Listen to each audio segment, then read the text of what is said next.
Hey everyone, thank you for checking me out. Today it's a good old meatloaf. Let me show you. I'm using 2 pounds of ground beef. This is 85-15%. I'm going to break it up just a little bit. Adding to it 3 eggs, slightly scrambled.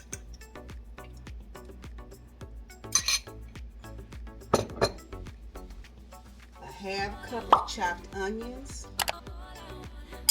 A half cup of green bell pepper. I'm adding a half cup, let me show you. This is some tomato puree. I'm going to add a half cup of tomato puree.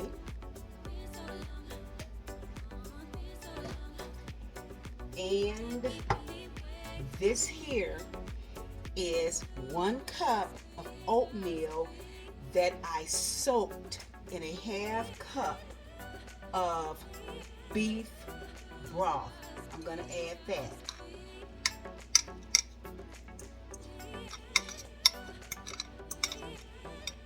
And I'll get it all mixed in a bit with this fork. Now I have this mixed enough for me to see that I want to firm it up a little bit more. So I am going to use a 1/4 cup of panko breadcrumbs. And I'm going to see if that will do the trick. That 1/4 cup of breadcrumbs works. Now I'm going to add my seasoning.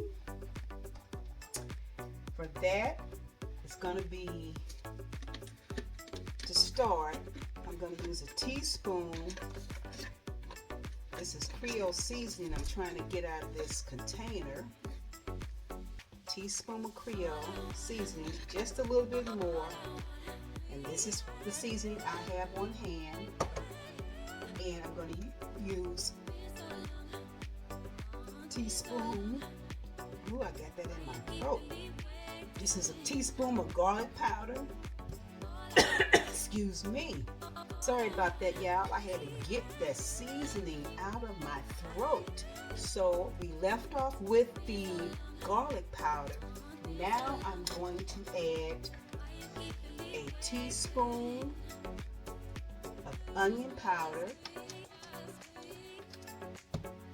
and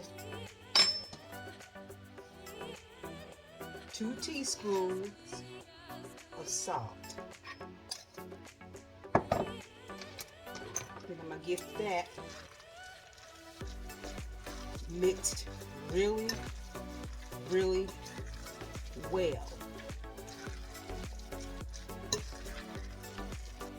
Next, I'm going to move this off the cutting board and bring over this measuring cup.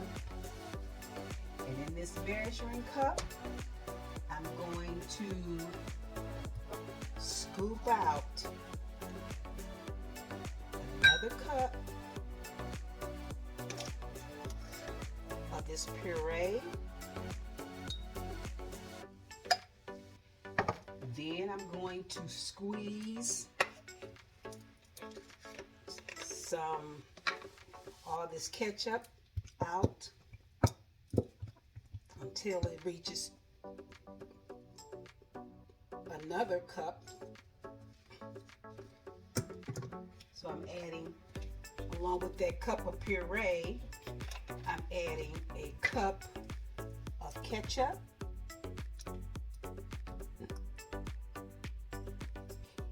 And on top of the ketchup, I'm going to drizzle in about a nice tablespoon of honey. I'll stop it right there. Then I'm gonna just mix all that in together. After this puree mix comes our baking dish, already greased, and I'm hoping, which it should, that I can mold this meatloaf and it'll fit into this dish just fine. We're about to see. Gonna kind of drop it in there, let it go on its own. I'm gonna take my spatula, press it down a bit, and in a quick pan, and go ahead and get my fingers dirty so I can shape it the way I want it.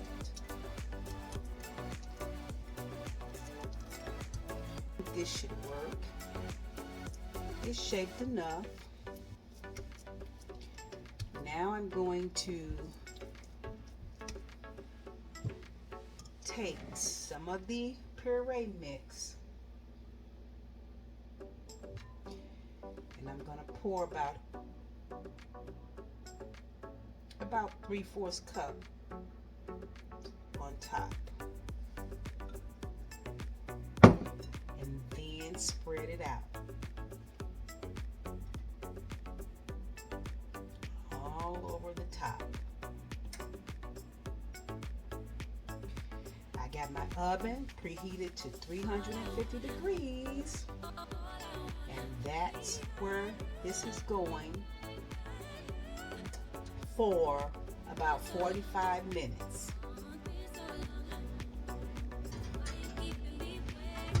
With the remaining puree mix, I'm putting it into this saucepan.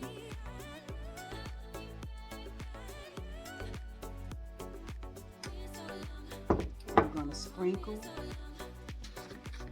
just a little bit of onion powder, about a 1/4 teaspoon.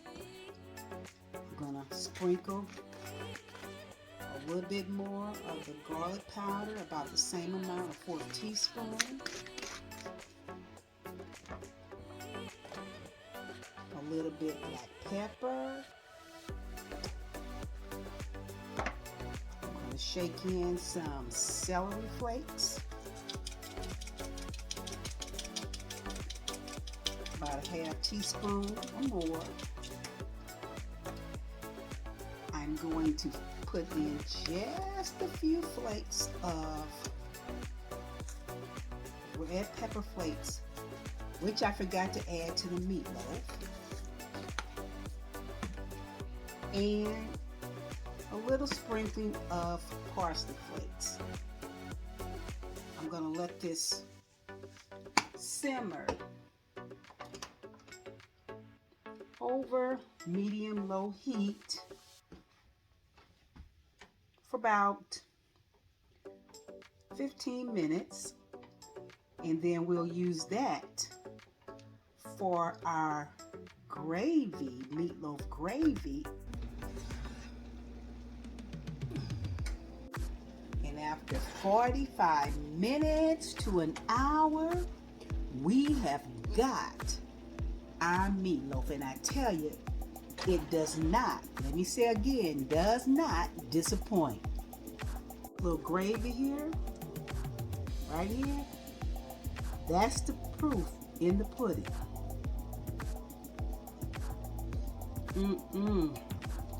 I'm talking about flavor, flavor, flavor. I am going to just give it a little garnish with some parsley flakes. And I'm gonna let it rest about 30 minutes, no, about 15 minutes. I can't wait. And then I'm gonna taste a slice Mm-mm.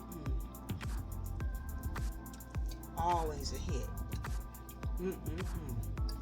This is delicious. Meatloaf. Meatloaf, y'all. Thanks for watching. Till next time.